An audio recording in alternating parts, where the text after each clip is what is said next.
ভাই সরকার তো বলতেছে যে দেশে পর্যাপ্ত পরিমাণে তেল আছে, কিন্তু পাম্পে আমরা আসলে তেল বাড়াও না দাম, কিন্তু তেল নাই। তার কারণটা কি ভাই?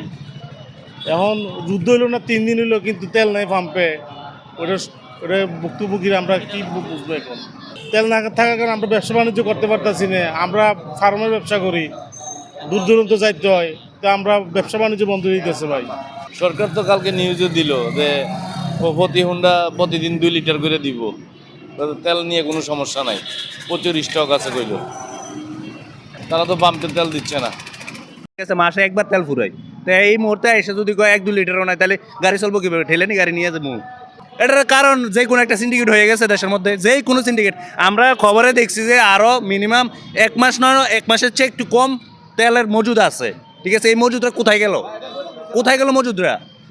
এই মুহূর্তে যদি 1-2 লিটার তেল না দেয়, সবাই এসে 1-2 লিটার তেলে লেগে সবাই দাঁড়া রয়েছে।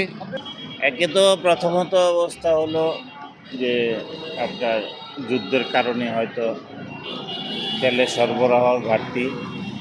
আর দ্বিতীয়ত হচ্ছে আমার মনে হয় যারা সরবরাহ করে তাদেরও কিছু আপত্তি আছে যে হয়তো আরও বেশি দাম পাবে, সেই আশায় হয়তো জিনিসটা সংরক্ষণ করে রাখছে, এরকম কিছু অনুমান করি।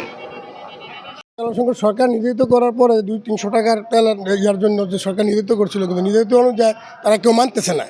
তারা সবাই নিতে চায় আপনার 1000 টাকা 1500 টাকা এরকম করে নেয়। যে আমাদের টাকার যে তেল পরিমাণ আছিল 300-400 টাকা করে তেল দিতাম, তাহলে আজকের মধ্যে তেল বিক্রি করতে পারতাম। কিন্তু তাদের কারণে কালকে দুপুরে তেল আমাদের শেষ হয়ে গেছে, অকটেন শেষ হয়ে গেছে, পেট্রোল শেষ হয়ে গেছে, ডিজেল আছে আর এলপিজি আছে আমাদের কাছে।